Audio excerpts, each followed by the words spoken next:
우리 마음을 계란처럼 생각하시고요. 흰자가요, 에고. 노른자가 참나. 일단 이렇게만 구분하시면 편하죠. 그래서 이 노른자를 유교에서 양심이라고 부른 겁니다. 맹자가요. 맹자가 쓴 말이에요. 맹자가 또 본심이란 말도 써요. 그러니까 본래의 마음, 양은 선량한 마음이라 해서 좋은 마음이라는 뜻입니다. 내 마음 중에 제일 좋은 마음. 그런데 이 양심을 좋은 마음이란 단순한 의미로 쓴 게 아니라 오염되지 않는 마음이라고 쓴 겁니다. 맹자는. 그러니까 선천적인 마음. 후천적으로 가르치지 않아도 본래 너무나 좋은 갖고 있는 탁월한 마음이 우리 안에 있더라는 겁니다. 그래서 순수의식이라고 보시면 돼요. 그래서 양심과 참나는 같은 거고요. 이 참나를 불가에서는 본성 그럽니다. 본래의 성품. 이때 성은 우리 마음속에 살아있는 참나라는 뜻으로 쓰고 있는 거죠. 본성. 본래의 성품. 불성. 부처의 성품. 그런데 이거 하나만 구분해 준 게 유교에서는요. 마음이라고 쓸 때는 의식인데 유교에서 만약에 본성이라고 쓰면요. 이때의 성은요. 마음속에 살아있는 어떤 원리를 의미합니다. 그래서 유교에서만 본성, 그러니까 그 본성이 불교에서 쓴 말이면은 참나를 말한 거 맞고요. 참나는 의식이잖아요. 순수 의식이거나 에고 의식이거나인데 그 유교에서 본성이라는 건요. 참나에 새겨져 있는 이 공식을 의미합니다. 참나의 속성. 순수 의식이 가지고 있는 속성이 있겠죠. 당장 말해도 이런 거 있죠. 순수 의식은 어떤 속성을 가지고 있냐? 상라가정. 항상 되고 즐겁고 늘 나이고 청정하다. 속성들이죠. 이 속성들을 본성이라고 합니다. 그 참나가 가지고 있는 속성이라는 의미를 써요. 그러니까 유교와 불교는 조금 구분해서 보십시오. 그러니까 불교에서는 본성이 곧 불교에서는 진심, 일심 그러죠. 한마음, 참마음, 본성 다 같은 의미로 불성 쓴다면요.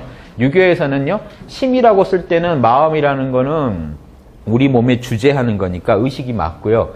본성이라고 할 때는 그 마음 속에 살아있는 그 성질, 법칙들을 의미한다고 보십니다. 즉 기독교적으로 말하면 양심이 하나님짜리, 성령, 하나님의 마음이라면 본성은요. 하나님의 법입니다. 그 하나님이 따르고 있는 법칙들. 이해되십니까? 그러니까 유교에서 본성은 뭘까요? 이니에지예요. 그래서 본성 그럴 땐 이니에지를 의미합니다. 양심 그럴 땐요. 이니에지의 마음. 이니에지 그대로 돌아가는 마음.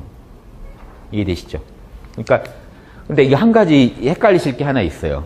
여기까지는 지금 그래도 이해 잘 되시죠? 그런데 우리가 흔히 쓰는 양심은 요걸 이렇게 안 쓰죠.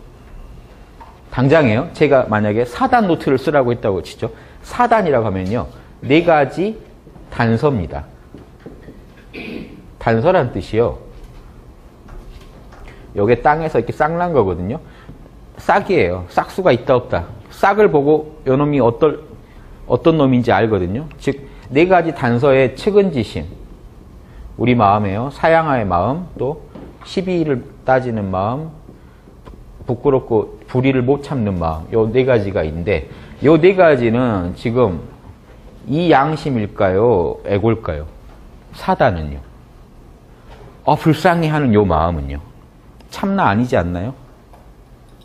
이해되십니까? 불쌍해. 열받아. 부끄러워.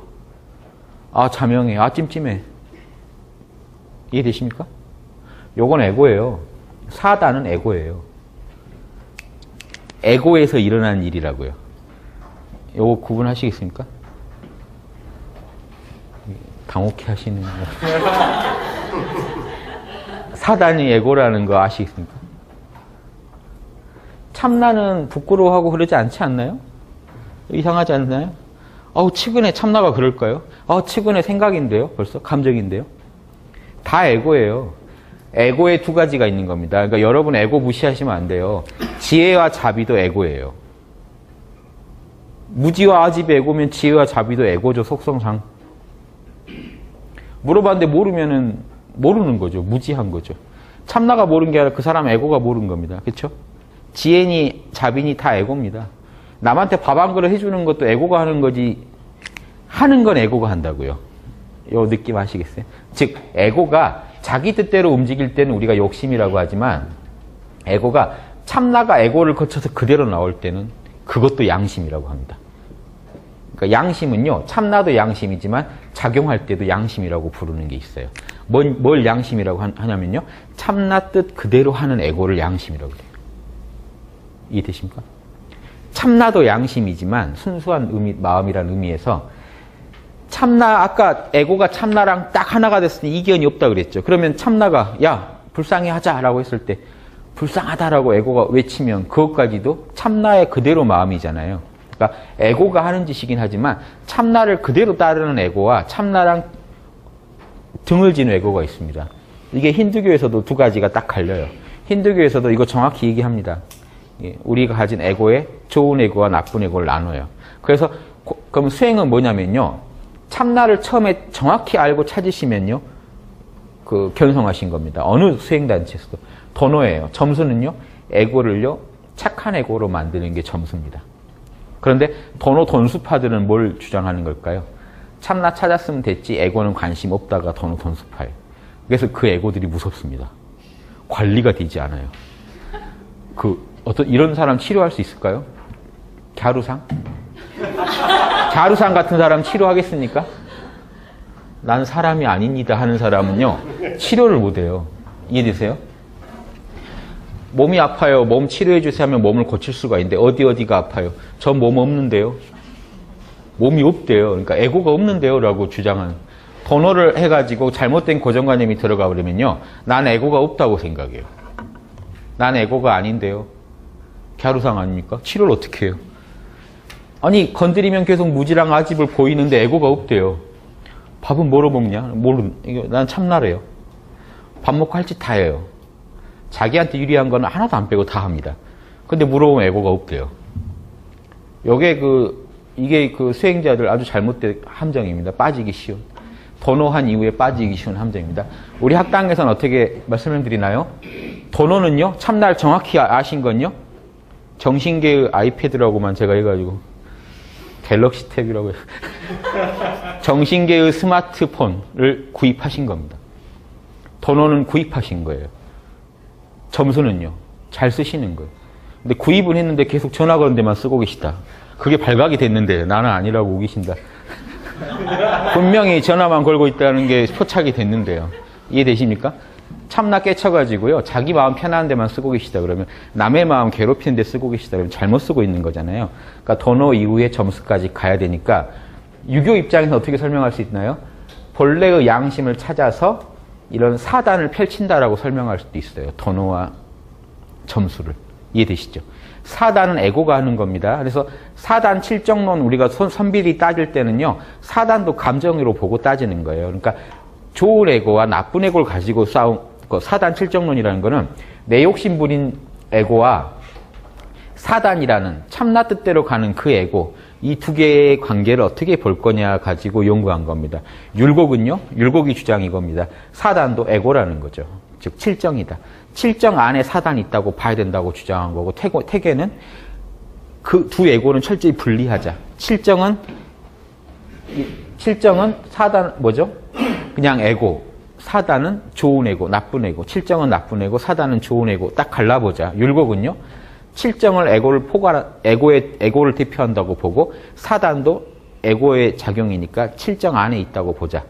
칠정이 사단 안에 있다고 보자는 율곡학설과 칠정과 사단은 둘이 못 놀게 해야 된다. 찢어놔야 된다라는. 결국 이거는 에고 안에서의 구분입니다. 용어의 차이지 결국은 내 감정 중에 참나에 맞는 것도 있고 어긋난 것도 있다는 거예요.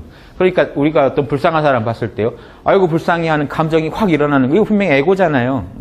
내가 불쌍한 거지 다른 사람이 불쌍한 게 아닙니다. 지금 내 감정에 내가 못 이기는 거지. 아 열받아. 도가니 보고 아 열받아. 이러면 이거 내 감정이죠.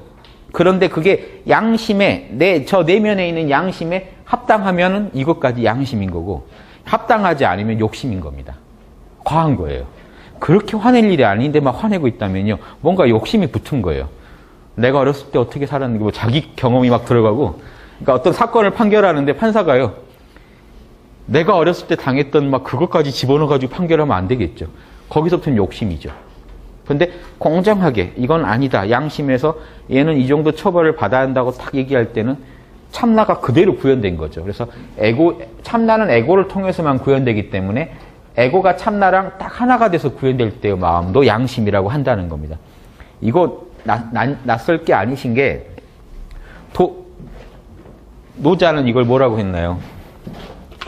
노자가요. 여러분 그 명상하시는 분도 이 논법을 그대로 쓰십니다. 노자가 이걸 무의라고 했습니다. 참나는 진짜 하는 게 없어요. 그런데 그 무의면은 참나만 무의인가요? 그럼 내가 남한테 선행하는 건 절대 무의가 될 수 없나요?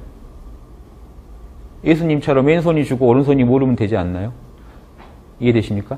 에고가 작동하되 참나 뜻 그대로 할 때는 에고도 무의라고 합니다. 노자에도 다 그렇게 돼 있어요. 그래서 이게 새로운 건 아닙니다. 에고가 참나 그대로 할 때는 분명히 한 게 있는데도 무의라고 그래요. 보시바란 무상보시가 무의잖아요. 생각해 보십시오. 참나는 뭘 실제로 줄 수는 없어요. 참나는 육바라밀이 꽉 찬 순수 의식이지 줄 때는 누가 주나요? 특정 에고가 좋은 마음을 일으켜서 줍니다. 보시를. 근데 줘놓고도 내가 준 게 아니라 참나가 준 겁니다 라고 해버리면 그 에고마저도 다 그대로 정화가 돼버려요. 무상보시가 돼버려요. 이해되십니까? 보시는 에고가 한 건데 참나 덕이라고 회양을 해버렸기 때문에 참나 그대로 나는 한 것뿐이라고 했기 때문에 나는 거들었을 뿐이라고 하니까 그 참나 그 에고까지도 그대로 바라밀이 돼버립니다. 보시 바라밀이 돼버려요. 궁극의 보시가 돼버려요. 이해되십니까? 근데 욕심으로 만약에 에고가 참나는 전혀 동하지 않았는데 에고가 빨리 보시해줘야겠다. 그래야 내가 체면도 살고 뭐가 살겠다. 줘버렸어요. 그러면 이 에고는 보시 바라밀이라고 안 합니다. 이 에고가 한 일은 그냥 보시한 거고 포인트 좀 쌓은 거죠. 자기를 위해서 포인트를 쌓은 거지. 예, 이해되십니까? 그래서 양심도 여기까지 좀 이해하시면 좋지 않을까 이런 생각이 듭니다.